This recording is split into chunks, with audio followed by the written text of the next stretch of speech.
So Mr. Beast is being canceled again. And I already know what you're thinking, like, oh, what it could be this time.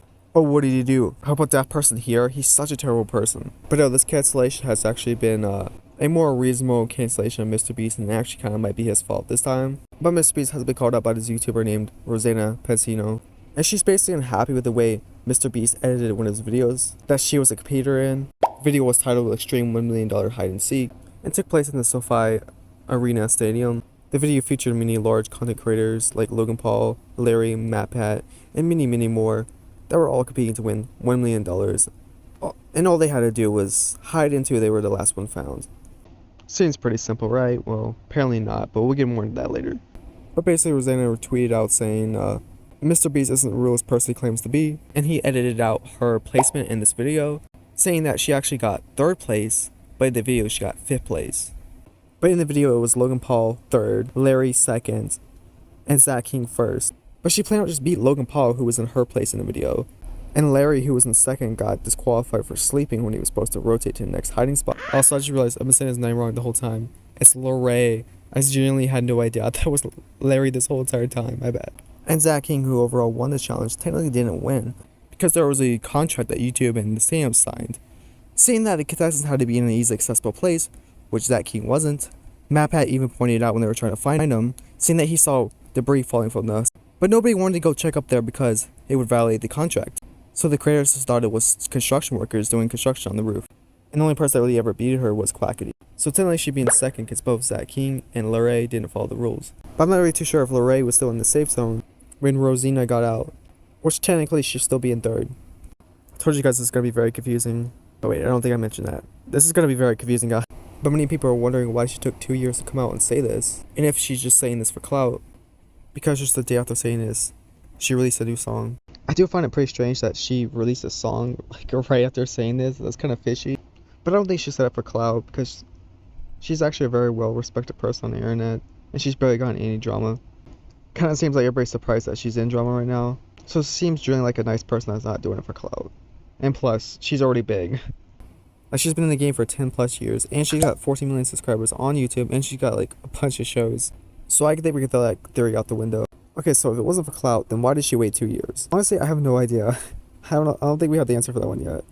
I'm assuming that she didn't want to get attacked by Mr. Beast fans, because he was like the biggest channel at that time, and still is today. But this was when he was becoming like big and popular.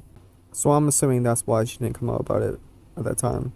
But after making the first tweet, she also made a second tweet, saying that there's also been 3 women that have come out about having similar experiences with Mr. Beast. And Quackity also doubled down on Rosanna's accusations, saying how he was also edited out of the top 3, saying that Zach King was 1st, he was 2nd, and Rosanna was 3rd. So I ended up being in 3rd place. I ended up being in 3rd place because they found me. But Lorray was in that video, and Lorray was asleep. So I was technically 2nd place. So I was the 2nd place in that video. So yeah, that confirms my thought. Lorray was not in the zone when Rosanna and Quackity got eliminated. And that clip pretty much confirms what Rosanna is saying is true, because the clip was from a year ago, and both their stories match up. And if we go back to her tweet, she didn't even know that Quackity came out about it a year ago. And now many people think Mr. Beast is sexist, because the top 3 people were men, and a racist, because he cut Quackity out. And the top 3 people are white. But no, I don't think he's racist or sexist, because first of all, girls win all the time on his channel. And second, he probably cut them out because, you know, their clips weren't as interesting as Logan and Lorray's. And I guess he thought that they were more popular than the rest of them, so he pushed them forward to keep people watching. I have no idea. That's my best assumption. It seems like that's other people's best assumptions too, on why Mr. Beast would do it in the first place. But he really shouldn't have done it in the first place to begin with. He just kept it as it is. But Mr. Beast actually did reply to Rosanna through Twitter DMs.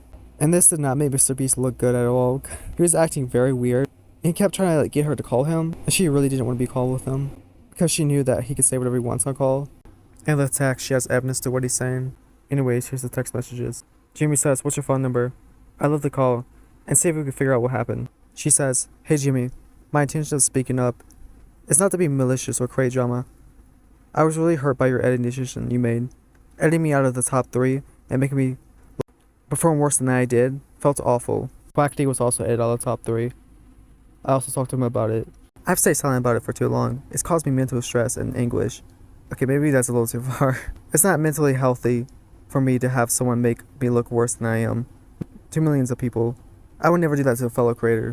Okay, look, we get it. Mr. Beast is in the wrong here, but how is this causing you mental health issues? All I did was edge you out of the video. It seems like she's going a little too far with it. But yeah, let's just see how Mr. Beast responds to this. Obviously, I wasn't trying to make you look bad. Just give me a time we could chat. I'm not mad or anything, just want to help. And she said, why did you lie? Why did you say in the video that you found a Logan, literally 1 minute before Zach? I lost at Logan, and was proud of what I accomplished. She's a very independent woman. It actually puts a confidence in myself that wasn't there before. Mr. Beast says, I don't know, it's been a while. We can call and figure it out. Rosanna then went on the podcast to talk about the message between her and Mr. Beast. So here's that clip. Messages. So this is. Oh, okay. Mike said he emailed him in. So right now, Mr. Beast wanted to get on the phone with me. He wanted me to give me his number and call him and talk it out. I don't feel comfortable communicating that way, and here's why. He will not respond to me any of my questions in writing. Mm-hmm. Oh, he knows. He keeps pushing it 3 times. You'll see, call him. Girl, you are so right. People do that to me all the time, too. Same here. Yeah. Same here. Someone asks to call, I say, I don't have a phone, sorry. The thing is, write me. I've been burned so many times by people doing that when I didn't know what anything. You learned the hard way. And then I go, hell no, right?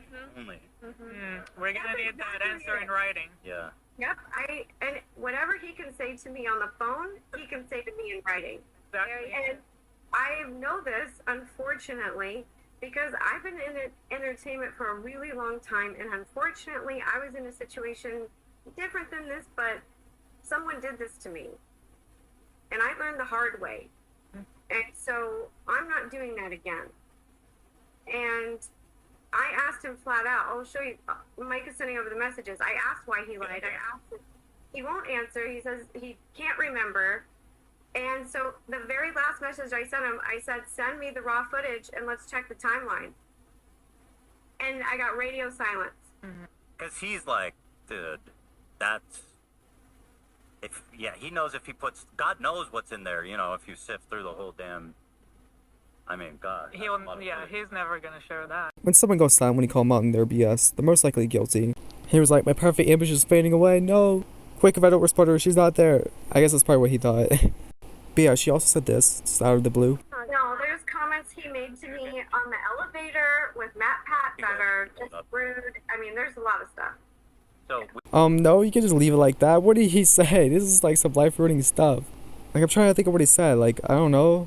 Oh, look, it's a woman. Like, she's gonna win. I have no idea. But yeah, it's been 2 days since the incident, and Rosanna has deleted all of her tweets about Mr. Beast. And she actually apologized to Mr. Beast, saying that she should have handled things privately, which is true, she should have, but I don't think you should be the one apologizing. I think Mr. Beast should be the one apologizing. But I still think Mr. Beast needs to publicly apologize to Rosanna. But yeah, that's pretty much it, guys. It's gonna do it for today's video. Oh my god, this is probably the only cancellation of Mr. Beast that's actually justified. I guess I'll see if someone else tries to cancel Mr. Beast or there's a new update on the situation. I guess bye.